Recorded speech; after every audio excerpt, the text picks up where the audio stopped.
Hello and welcome to Matchday Menu. I'm your host Amy. Today I'm hosting Manchester City fans. I'm joined today by Joe and by Rahul. We're at Nells campus by Piccadilly Station. So, guys, first question always is, what is your Matchday menu? I don't actually. I'm more of a drinker than an eater at the games, really. Classic. Yeah. But to be fair, match days, because my grandma and granddad are both big City fans as well, so I'll always, if it's an earlier game, I'll go there for breakfast. If it's a later game, I'll come back and have my tea there. So it's normally whatever grandma's make is my match day menu. But if I was eating at the game, it'd be a chicken bolty pie all the time. Chicken bolty pie, nice. In the stadium? In the stadium, yeah. Is the quality good there? I think it's pie? decent, It's good enough. Yeah, when it comes to match day, sort of what I'm eating, I'm more of an after-match, post-match eater. Right? Obviously, we have to drive up, so it's a bit of a long journey. We usually have a little snack pack we have in the car with us. Mini cheddars, wagon wheels, one of them ones. You know what I mean? Don't want to line this up too much. A little picnic. And then afterwards, depending on the result, if it's a win, maybe a little KFC, Domino's, something like that, just as, a little reward. So Thank you. Thank you. We have got pizza. Mine's pepperoni. What you got, guys? I've just got cheese. I got cheese in the end. Massive slice. Imagine the whole pizza. Yeah, I know.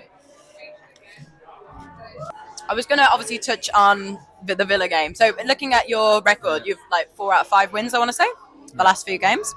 Villa was the game that you lost, which gives me great pleasure. In fact, what great timing that we're even having this episode. Do you reckon you played well? What are your thoughts on how you played? I wouldn't say well. We was okay.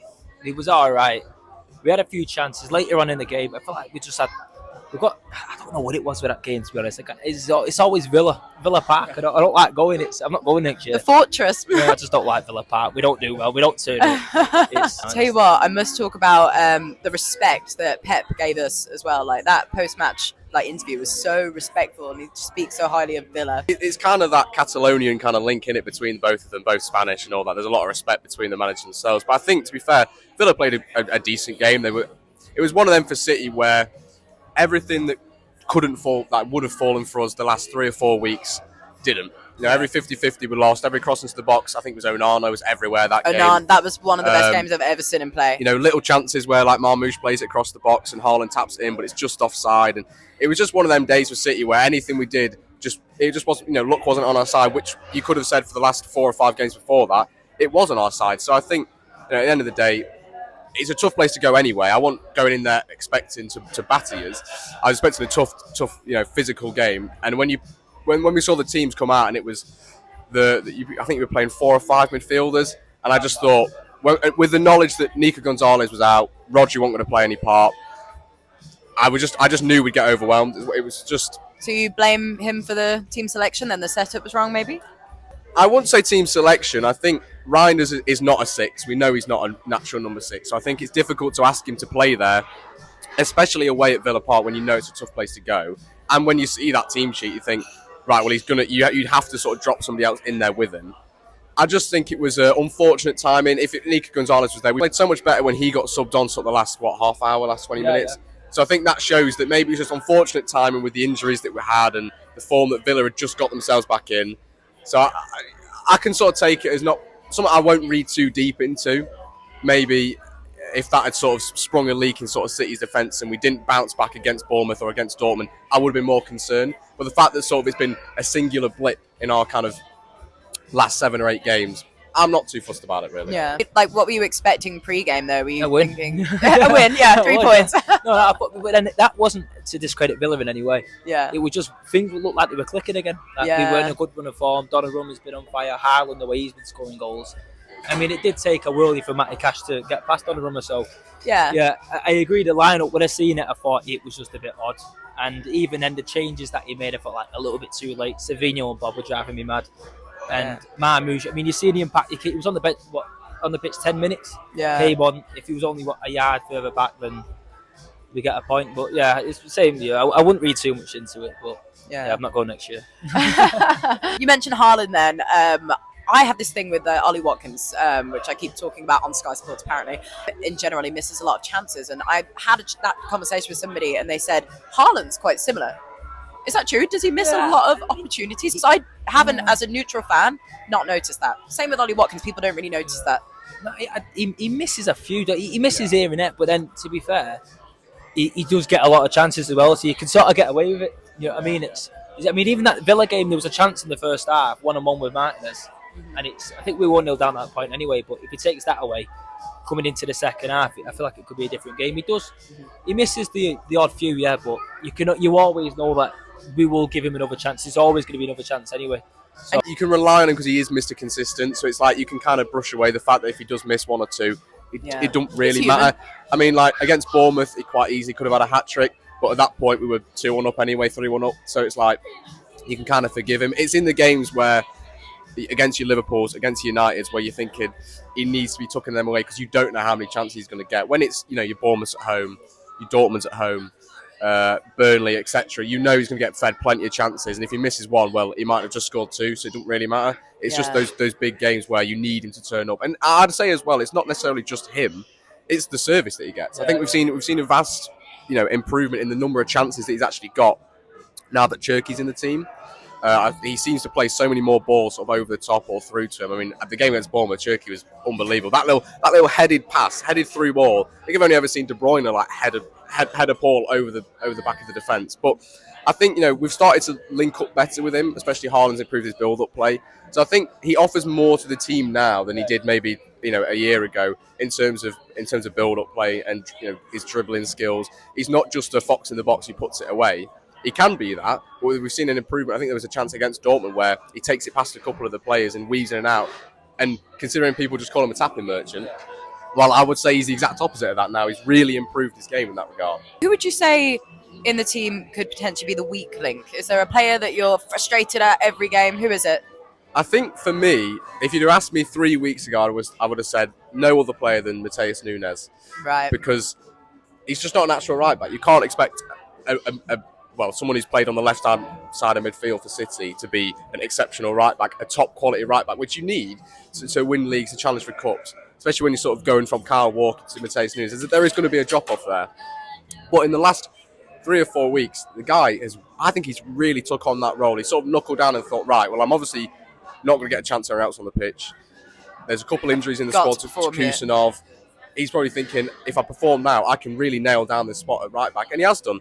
So I think, to be honest, now I'm more looking at Savinho, potentially even Bob, as sort of the players that are the weaker links. And that's not because they're bad players. I think in Bob's case, it's almost like he's too good at doing what Pep wants him to. Mm-hmm. He's too predictable. He's too built into that sort of Man City style where, that pauser, it's like you dribble and try and take your past it, man. If you don't, you pass it backwards, and that kind of repetitiveness means he's just a bit predictable. You don't really see too many chances, and he's always on his left foot as well. He never really likes to go on his right, so he sort of struggles in games like that. And Savinho, again, he's half decent. He's good. There's definitely a player in him.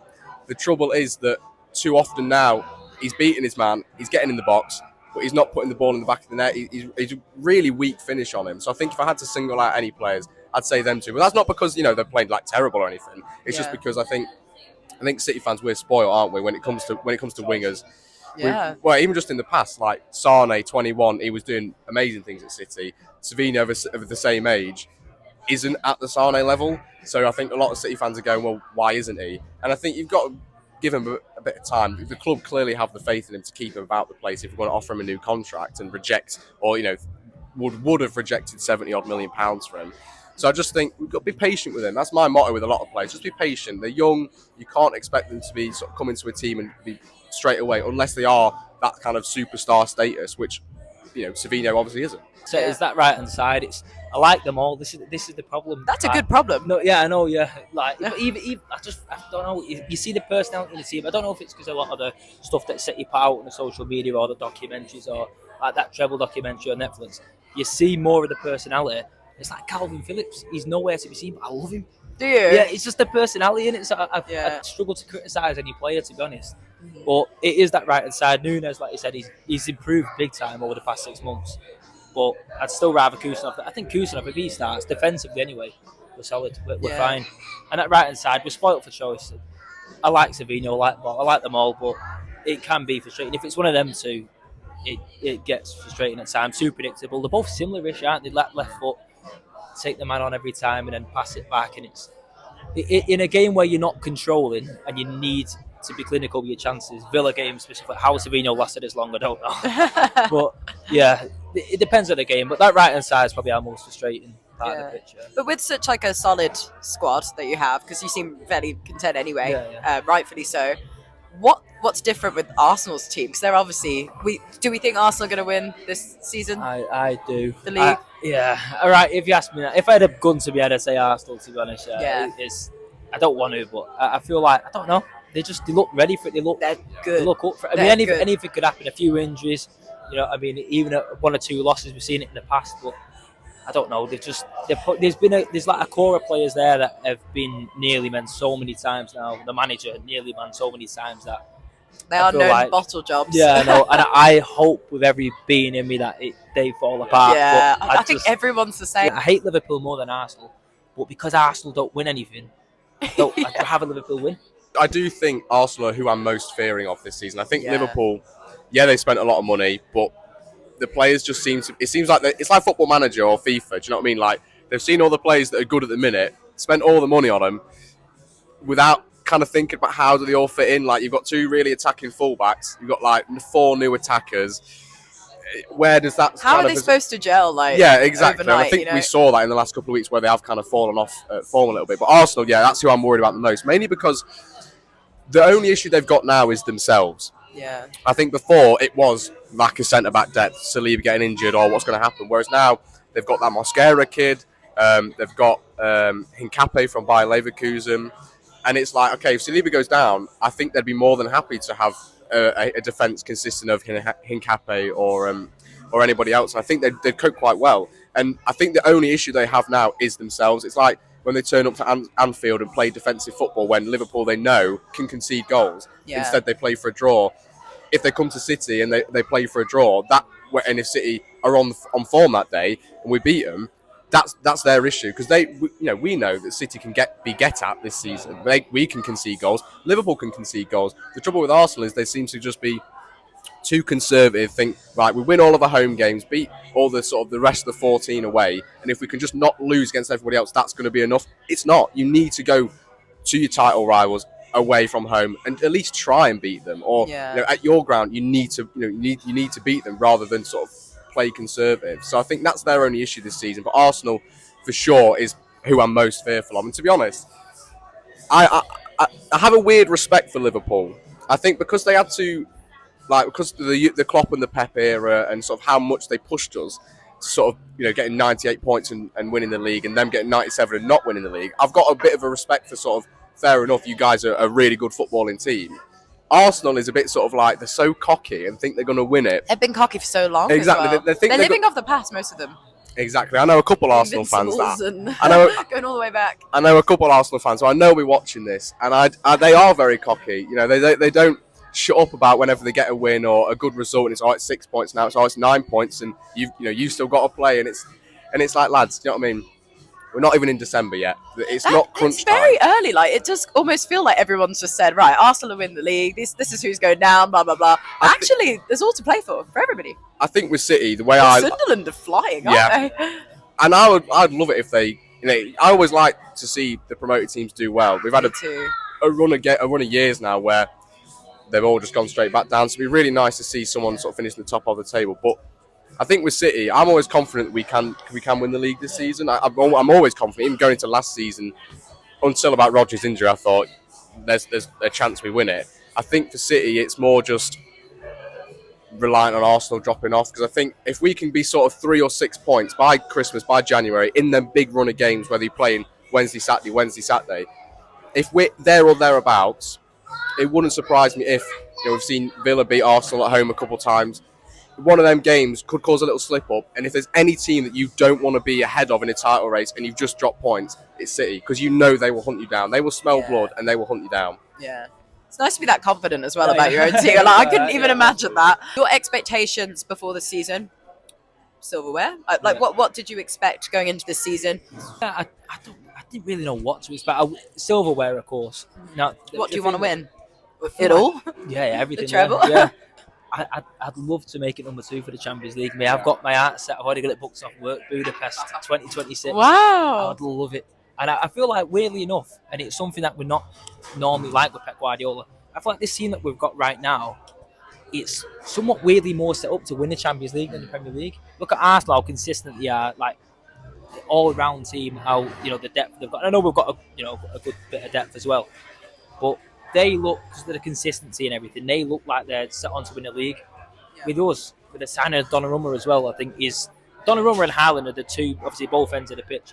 They're the two main reasons for me that makes me think we can win the Champions League. Now, again, I didn't know what to expect because of the form. I mean, we finished last season in a good bit of form. We finished very strong, but yeah, I didn't know what to expect. But my only worry was I was happy with the signings, but I felt like Arsenal were better than us last season. Liverpool were better than us last season. And before we'd seen any of our new signings kick a ball, I just felt like, as much as we had a good window, I felt like them two both strengthened more than we had. Or they'd filled in like Arsenal or Gyökeres, they filled in a position that they needed to fill in. We didn't have that one position. The one we'd have said probably was right back before the season, and we didn't sign one because Livermental cost about 100 million. It was ridiculous. So yeah, silverware, Premier League, Champions League, both would be buzzing with. But yeah, I've got me. It almost feels stupid asking you guys because you're like, when you're so good, like, and your expectations are so high, it's almost like, whoa, they just want to win everything. I couldn't even imagine a life like that. I think actually, I did expect silverware this season, but I think we have been spoiled. Let's be fair. 4 league titles in a row, a treble 2 years ago.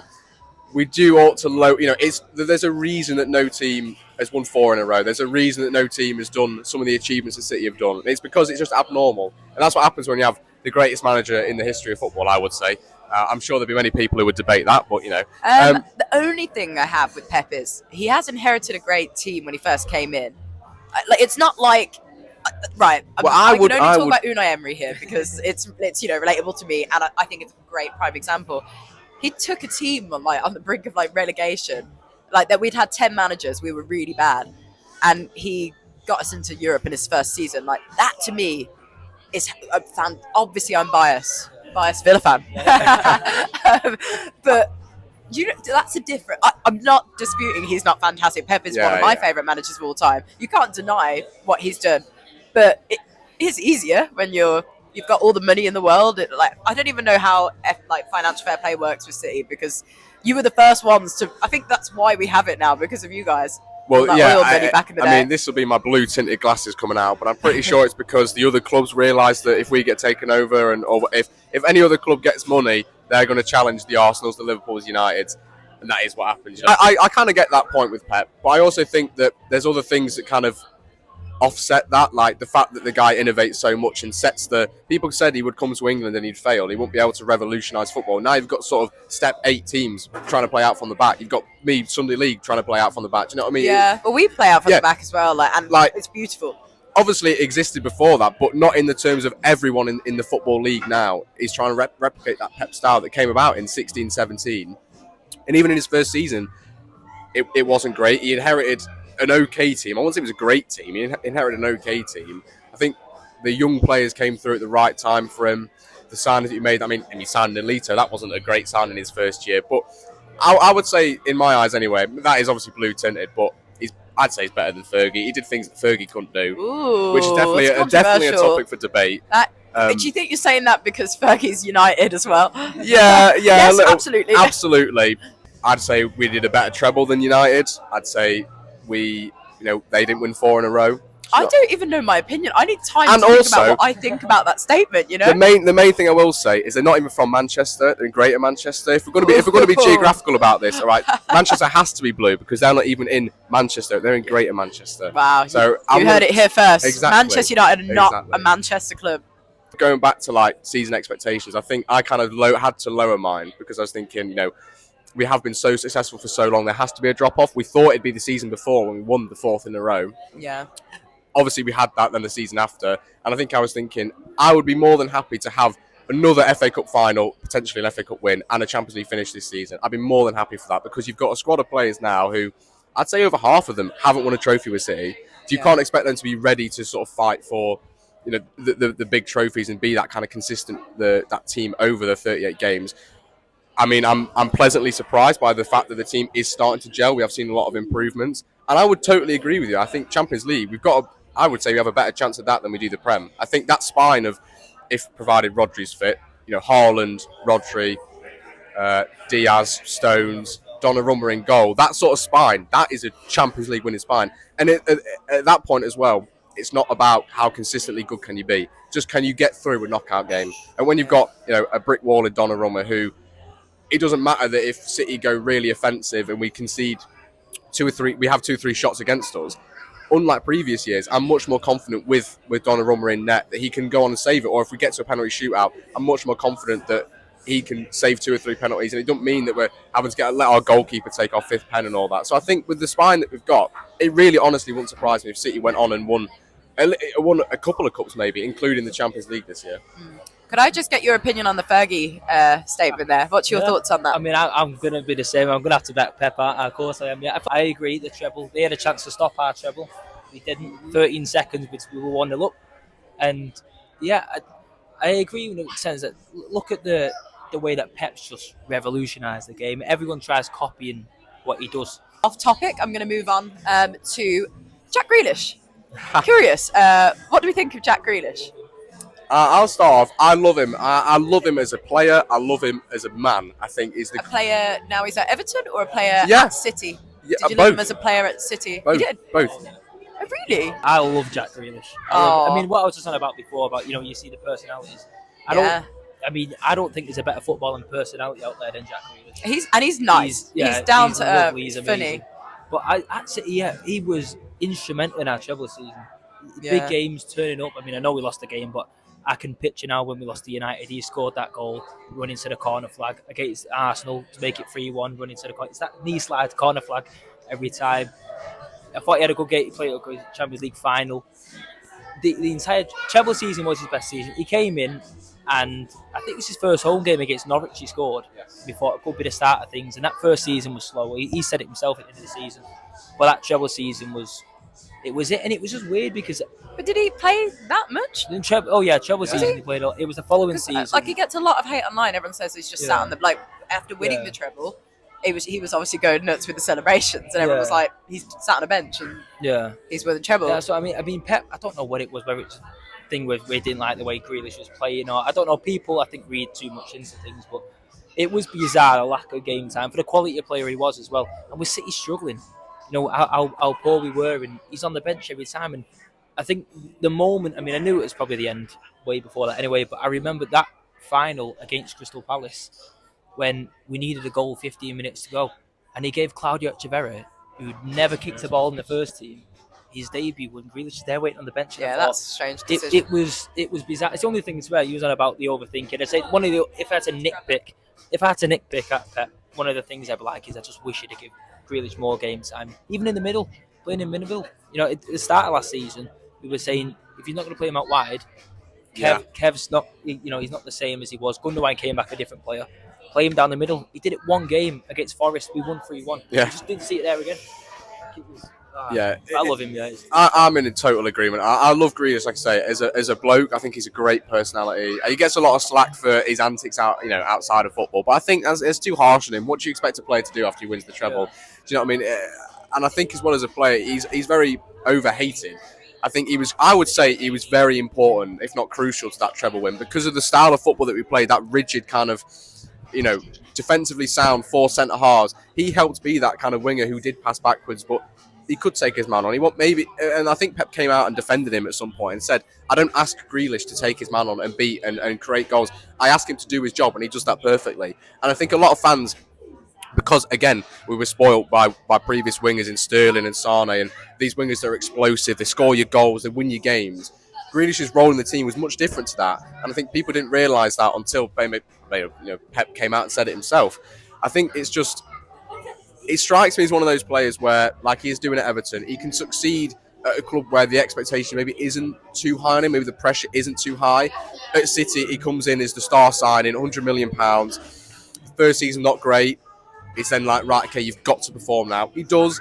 After that, he can't really reach the highs that he did in the treble season. And, sometimes you have to shake hands and say the deal didn't work out. Fair enough. But that doesn't mean that you can sort of say, he was crap, he was a terrible player. Because he wasn't. He was crucial to the team and he did the job that he was required of him.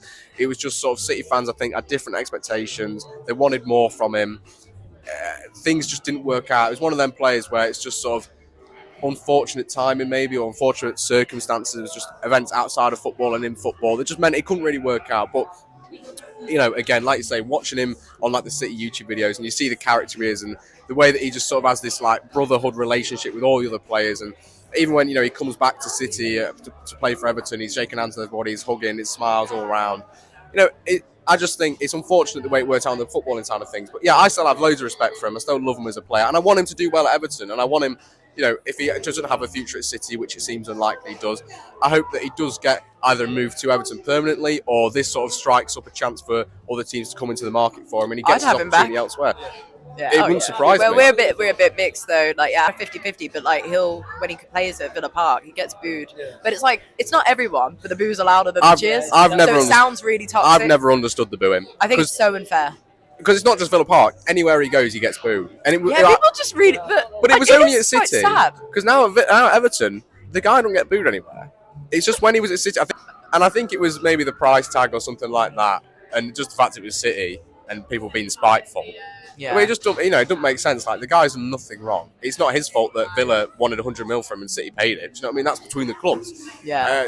I think the sort of the finances involved with it are irrelevant, because football is mad nowadays with the money that people are paying. £100 million of pure profit for Villa, by the way. How good's that? Exactly. Yeah, we still can't spend money now. I think, the finances are talked about a lot when it comes to City, and it's a rabbit hole that I'm sure both of us could argue about for hours on end, trying to prove our innocence and all that. For what it's worth, I do think we'll get away scot-free when it comes to the charges, because I think City will be. We'll get a slap on the wrist, maybe a couple £1 million fine, but it's one of them ones where City are smart business people, where they wouldn't have made a silly error and thought, oh no, we'll never get caught. They won't be that kind of confident or sort of naive and cocky. They'll have thought, right, well, this is a legal loophole. We know if we fight it, we'll win. So let's just exploit it. And if no one else wants to do it, that's their fault. And I think it'd be one of them ones. I think God knows when the verdict will actually be, but come whenever the verdict is, I think it will rattle everybody, because we'll get given a slap on the wrist and a couple £1 million fine. We won't get relegated to League Two. And if we do, honestly, could you imagine that? Well, no, but that would be hilarious. Genuinely, I feel like I'm not alone in this thought either. I think a lot of City fans agree. I'd love it if we got relegated to League Two. Okay. Tourists, they'd be gone. You'd be more tickets available for the locals. Ticket prices, they'd be down. And I think as well, at that point, I would then back City to be, I'm not sure, I don't think it's happened, will be the first club in football to win every trophy from like League Two upwards. Do you know what I mean? The Papa John's Trophy. Can you imagine? So you would be happy with this? I'm not like hoping for it, but if touch wood, it wouldn't. It would be but really if it did come to fruition that we ended up in League Two, I think it'd just be a great laugh. Going away to Grimsby and all, Can you imagine though if like you couldn't climb up? Like, do you know that it was when you get to the Championship? That is a solid league. No one can defend it, or at least when Villa were in the Championship, no one could defend. So people just like goals. I just think it'd be fun to see City like start right from the bottom and like win the Papa John's Trophy and the Virtue Trophy and like the trophies that like you wouldn't expect any other club to have, and then you go.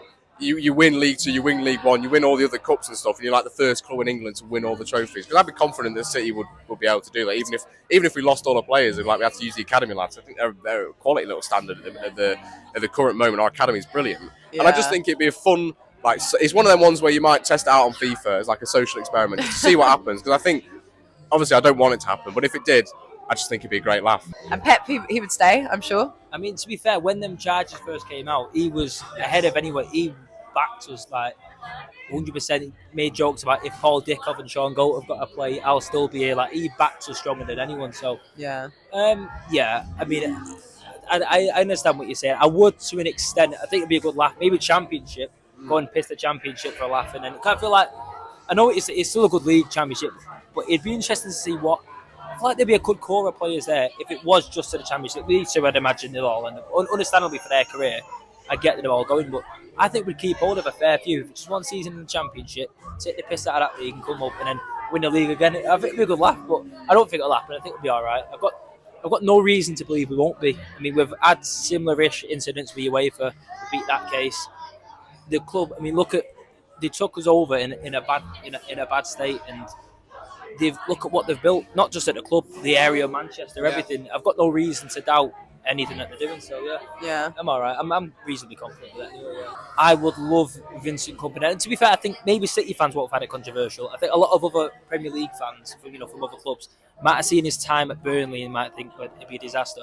I would love Kompany to be City manager one day. Oh, you know what? Yeah, that would be. Look what he's doing at Bayern Munich, and I feel like it's. Before he got that contract extension, I was certain because his contract ran out at Bayern before the extension, the same time that Pep's ran out at City. I thought, is it going to happen? And then it's not. I mean, look, as long as Pep wants to stay, stay. I don't 2040 do it. But I was going to say, how long do you think? How long do you think he'll be there for? I think this contract extension is the last one. I think with Pep 2027, finish off with a league title. I think, but then I can't imagine him elsewhere. That's the only thing. And he's still really young in management terms. Maybe this is another controversial point. I think that Pep. I said at the start of the season, I was on BBC Radio Manchester, and they were saying, "Could this be Pep's last season?" Name drop. And I know, little flex there. But and they sort of said, "Do you think this will be Pep's last season?" And I said, "I can see it. I can see him if he wins the league title, like walking away, ending on a high." But at the same time, again, I can't see him going anywhere else. But the fact that not necessarily the sort of outside of football, but just the fact that like bringing in Pep Linders, bringing in Kolo Touré, there's been reports saying that sort of Pep's had a step back in terms of individual training. It's been very much reliant on them instead. There's less pressure on him because we know he's had sort of health troubles for the fact that he's been so like devoted to football and stuff. Like he's had back issues, he had to have like surgery and miss a couple of games because of it. I think it's one of them ones where we've created an environment now that suits Pep. Yeah, we've got him in a city where he loves it. He loves the club. He loves everything about Manchester as a whole. He's now got less pressure on him to actually be involved in training and all that kind of side of things. It honestly wouldn't surprise me if we saw another extension. If it's just for a year and we saw 2028 maybe when he goes. And I think City have also got in the back of their minds, if he was to go next season, who else is there to replace him? Realistically, Xabi Alonso has spoken about, well, he's not going to leave Real Madrid. I would love Luis Enrique. I can't see him leaving PSG in a year or two. Company obviously just signed an extension. Then you're looking at sort of, can you poach one from maybe Bournemouth, Iraola? Contracts though, do they really mean that much? Well, now I have to think it's kind of just Iraola, or do we wait it out? And it wouldn't surprise me if we did just wait out and said, look, Company, don't sign another one. Pep will extend till 2029 or whatever. We'll have a couple more, half decent seasons. Then we'll come in for you. Or if they think Enrique might leave, then they'll maybe extend for another year. And it's all about Pep's happiness. Pep has always said he won't be managing City, or he would have left or whatever if he's unhappy. Clearly, the fact that he stayed so long means that he loves the club, he loves the city, and he's happy in managing in the Premier League. I mean, where other than sort of national management, which I expect is where he'll go afterwards, he's kind of completed football, hasn't he? Really, other than sort of playing or managing in each of the top 5 leagues, he's kind of done all he can, really. Yeah. I've been hosting City fans today, Rahul and Joe. So it was great to have you. Hopefully I'll see you next time as well. Please like and subscribe, and we'll see you on the next one. Thank you so much.